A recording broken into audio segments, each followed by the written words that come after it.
Assalamualaikum warahmatullahi wabarakatuh. Kembali lagi ke channel saya, Ronfa Channel. Semoga semua teman-teman dalam keadaan sehat selalu. Amin. Oke, pada kesempatan kali ini kita akan membahas ya, mengenai apa itu uji asumsi klasik. Nah, sebelumnya kita sudah membahas ya, mengenai analisis kualitas data ya, seperti uji validitas dan reliabilitas ya. Mungkin kalau teman-teman belum nonton pada pembahasan tersebut ya bisa disimak di link kolom deskripsi di bawah ini. Nah, oke. Jadi kita saat ini akan membahas mengenai apa itu uji asumsi klasik. Nah, sebelumnya teman-teman harus mengetahui ya tahapan-tahapan apa saja yang akan dikerjakan ketika ingin mengolah data ya, khususnya untuk metode kuantitatif. Nah, setelah uji kualitas data, ya, ada uji validitas dan reliabilitas, dan selanjutnya ada uji asumsi klasik. Secara sederhana, uji asumsi klasik digunakan untuk mengetahui ketepatan sebuah data. Dan Santoso berpendapat bahwasanya model regresi akan digunakan untuk melakukan peramalan sebuah model. Yang baik adalah model dengan kesalahan peramalan yang seminimal mungkin. Karena itu, sebuah model sebelum digunakan seharusnya memenuhi beberapa asumsi yang biasa disebut asumsi klasik. Gitu. Nah, jadi ini uji asumsi klasik ya. Intinya itu kita ingin mengetahui asumsi apa saja yang akan kita pakai ya, tapi dalam bentuk sebuah uji. Dan uji asumsi klasik itu terbagi dengan 4 turunan. Yang pertama ada uji normalitas, yang kedua ada uji multikolinialitas, yang ketiga ada uji heteroskedastisitas, dan yang keempat ada uji autokorelasi. Nah, jadi ada 4 nih teman-teman. Ya, ada uji normalitas ya untuk mengetahui data berasal dari populasi terdistribusi normal atau tidak. Dan nanti ya selanjutnya saya akan jelaskan langsung praktek ya, bagaimana interpretasinya ya. Jadi supaya lebih mengerti ya teman-teman semua. Oke, langsung saja kita belajar bareng-bareng ya, bagaimana cara mencari uji asumsi klasik. Nah, pertama-tama teman-teman jangan lupa file Excel yang saya upload di Google Drive ya. Linknya sudah saya cantumkan, silakan teman-teman diunduh dan di-download, lalu dibuka filenya. Di situ ada 3 variabel ya, ada X1, X2, dan Y. Ada variabel disiplin kerja, ya. Ada variabel latihan kerja, dan ada variabel kinerja karyawan. Ingat ya, ini sangat dasar sekali yang dimaksud variabel bebas ya, apa variabel terikat itu apa. Saya harap teman-teman paham. Dan sedikit reminder ya, variabel bebas itu variabel yang disebut variabel independen atau variabel X. Ini ada 2 nih. X1 disiplin kerja, X2-nya pelatihan kerja. Sementara kalau variabel terikat itu ada 1 atau variabel dependen ya, atau variabel Y ya sebutannya, yaitu kinerja karyawan. Nah, kita eh, buat ya dari total-total eh, masing-masing variabel itu kita gabungkan menjadi 3 eh, kolom seperti ini, boleh ya dipisah. Seingat saya sih sudah terlampir ya di file yang saya upload. Nanti bisa dicek, kalau belum coba dibikin sheet sendiri, nanti dipisah totalnya atau langsung saja nggak apa-apa. Nanti masing-masing di copy boleh. Nanti saya langsung simulasikan ya. Nah, ingatnya ada 3 variabel. Saya contohnya boleh nggak dari 4 variabel, boleh 5 variabel boleh. Tergantung kebutuhan dari tugas teman-teman semua. Saya contohkannya 3 variabel. Oke, langsung saja kita ambil ya total dari X1. Ya, kita buka data view-nya. Ingat ya, SPSS ada 2 jenis sheet, ada data view dan variable view. Nah, kita klik data view, kemudian dari Excel tadi kita blok totalnya, ya, pencet Ctrl C, ya, atau klik kanan copy, silahkan. Kemudian di SPSS-nya di data view, klik Ctrl V.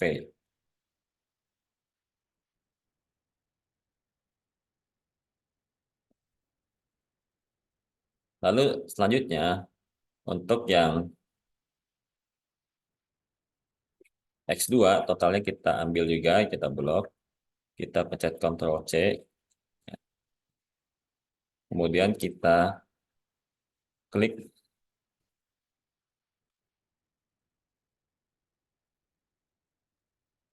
paste. Oke, terus selanjutnya total dan nilai variabel Y kinerja karyawan kita copy, kemudian kita paste di sini. Nah, ini total ya, total dari X1, X2, dan Y. Kemudian balik lagi ke variable view, ya. Kembali lagi ke variable view. Di sini tertera var 001 dan seterusnya dirubah. Var 001 diganti X1. Var 02 diganti X2. Var 03 diganti Y. Oke. Nah, lalu di kolom label, jangan lupa dikasih nama variabelnya. Ingat, tadi di X1 nama variabelnya disiplin kerja. Ya, itu di copy.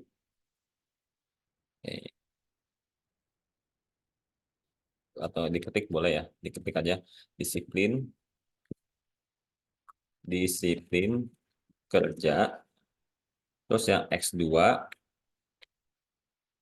latihan kerja,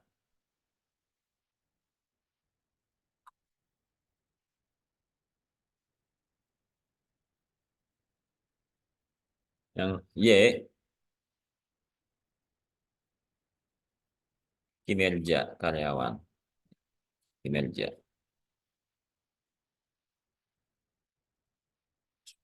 Oke, sampai sini saya harap teman-teman bisa mengikuti ya.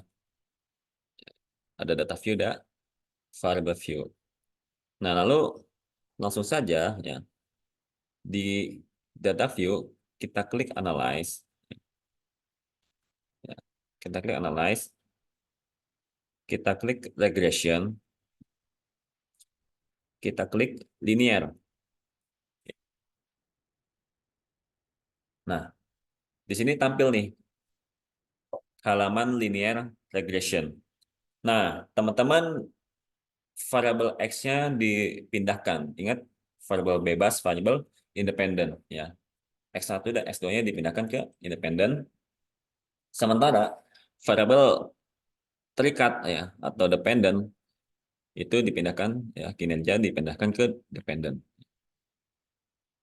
Oke, sudah ya. Lalu teman-teman klik statistik, ya. Ini ada berbagai macam kolom, ya, kotak yang harus dicentang. Nah, teman-teman dicetak yang mana? Dicetak yang model fit, deskriptif, yang ketiga collinearity diagnostik. Dan jangan lupa dicentang juga durbin Watson-nya, karena ini untuk mencari uji autokorelasi, ya. Kemudian klik continue. Oke, sudah ya. Kemudian teman-teman klik plots ya. Nah, di sini teman-teman perhatikan ada berbagai macam T-code yang tampil di sini ya. Ada berbagai macam T-code yang tampil, ada ZPRED, ada ZRESID, DRSID, dan seterusnya. Nah, yang ZPRED ya, ZPRED dipindahkan ke variable X. Oke. Kemudian yang SRESID ya dipindahkan ke variable Y. Oke. Kemudian dicentang histogram dan normal probability plot. Oke, klik continue. Oke, sudah. Nah, kemudian teman-teman klik oke.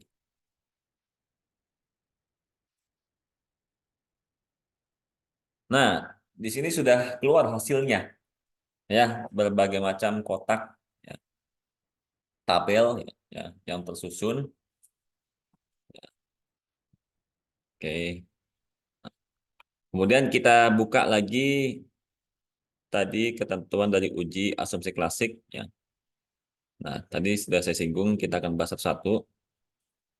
Untuk yang uji normalitas ya, untuk memeriksa apakah data yang berasal dari populasi terdistribusi normal atau tidak. Data yang baik dan layak untuk membuktikan model-model penelitian tersebut adalah data yang terdistribusi normal. Uji normalitas yang digunakan antara lain. Oke. Ada dua teman-teman ya. Yang pertama pakai metode grafik, yaitu grafik probability plot. Yang kedua, metode uji Kolmogorov-Smirnov. Nah, nanti ini saya akan bahas di video yang terpisah, karena khawatir kelamaan videonya. Nah, kita ambil yang metode grafik. Ya, grafik probability plot.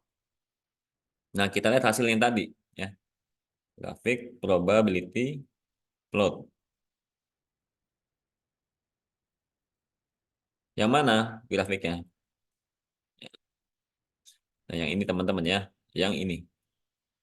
Ya. Nah, ini kita copy dulu. Ya, klik kanan copy. Kita paste di sini, di bawahnya. Oke.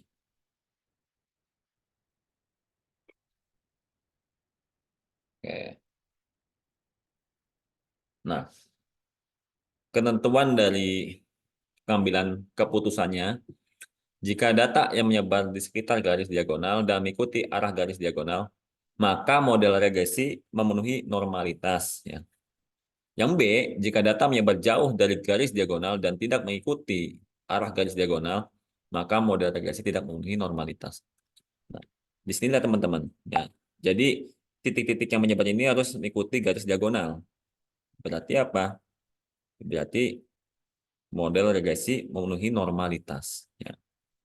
Nah, jika ya kalau titik-titiknya itu menyebar, ada yang ke sini ya, ada yang mana ke dekat kotak ini nih ya, ada yang ke dekat kotak ini, wah acak-acakan lah ya pokoknya. Nah itu maka model regresi tidak memenuhi normalitas. Oke ya. Nah ini bentuk grafiknya seperti ini teman-teman. Grafik probability plot. Oke, untuk uji multikolinialitas kita pastikan mengambil tabel yang ada keterangan koefisien ya. Nah, kita copy ya, kita akan interpretasikan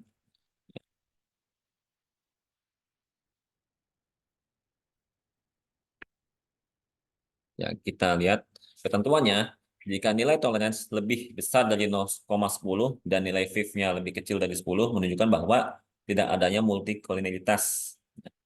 Dan kita lihat langsung di tabel nilai toleransinya berapa? X1 dan X2 0,843 ya. 0,843 yang ini nih. Ya, 0,843. Nah, itu lebih besar atau lebih kecil?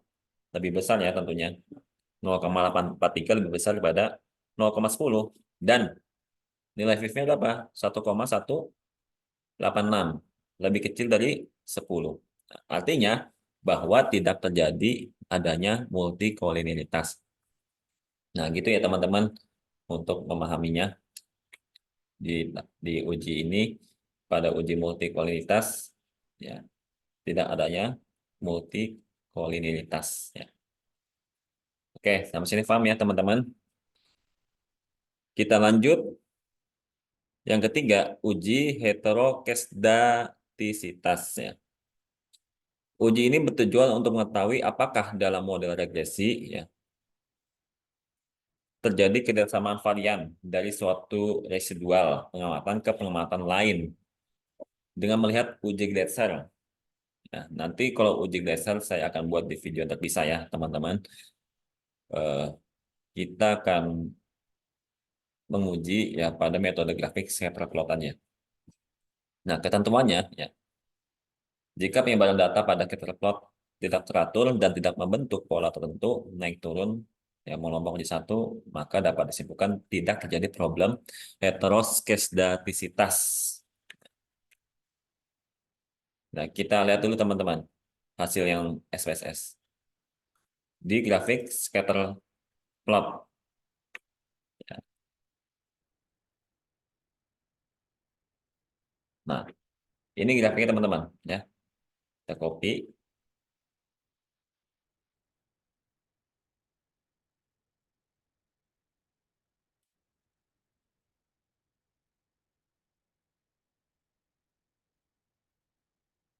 Oke.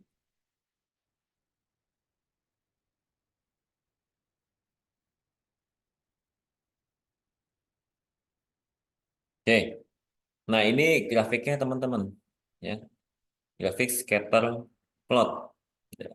Ingat eh, jika penyebaran datanya itu tidak teratur ya, maksudnya berantakan ya, kemana-mana tersebar, tidak bentuk pola, misalnya di grafik ini dia ngumpul di satu semua ya, di satu titik, di satu kotak ini, kemudian satunya lagi ngumpul di sini.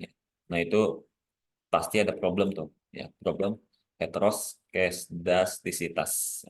Sementara di grafik ini data menyebar teman-teman, ya menyebar, nggak ngumpul. Oke ya, teman-teman paham ya. Nah, khususnya nanti kalau yang uji Glaser, nanti akan saya jelaskan di video yang terpisah. Selanjutnya, untuk yang uji autokorelasi. Nah, kita menggunakan uji Durbin Watson. Kita lihat lagi hasil SPSS-nya.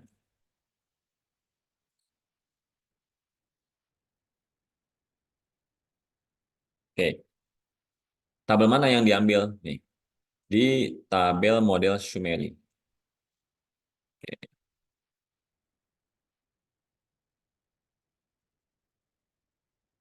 kita paste. Oke, uji autokorelasi digunakan untuk mengetahui ada atau tidaknya penyimpangan asumsi klasik autokorelasi, yaitu adanya korelasi antar anggota sampel. Maksudnya, eh, jadikan apa ya? Jadi kan gini ya, teman-teman. Di kuesioner itu kan ada responden, ya, ada responden, ada sampel, ada populasi. Ya. Jadi ketika seorang, bukan seorang ya, jadi populasi kemudian menjadi sampel, sampel menjadi responden.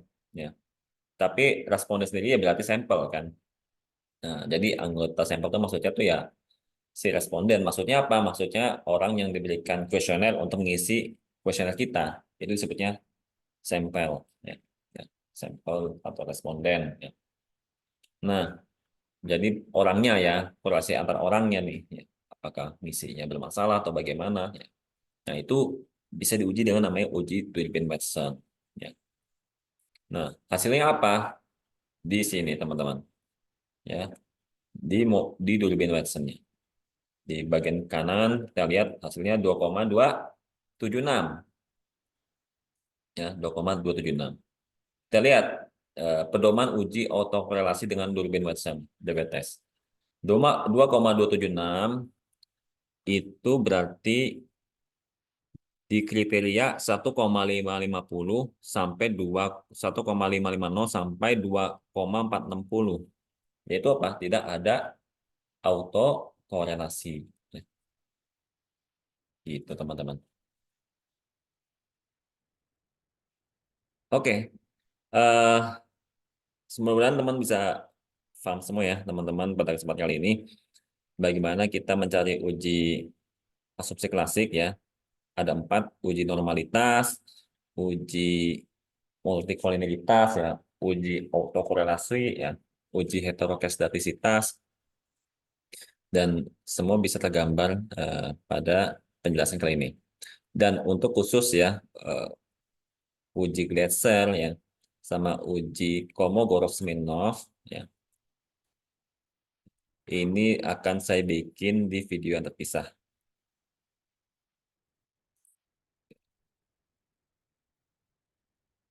Kolmogorov Smirnov. Ya, ini juga akan dibikin di video yang terpisah. Oke, saya rasa cukup teman-teman semua. Ya, semoga bisa mengikuti. Ya, semoga bermanfaat. Kalau memang bermanfaat bisa di subscribe, ya, like dan share. Dan jika ada pertanyaan silakan komentar supaya kita bisa diskusi di sana. Sekian dari saya. Semoga sehat selalu. Saya akhiri. Wassalamualaikum warahmatullahi wabarakatuh.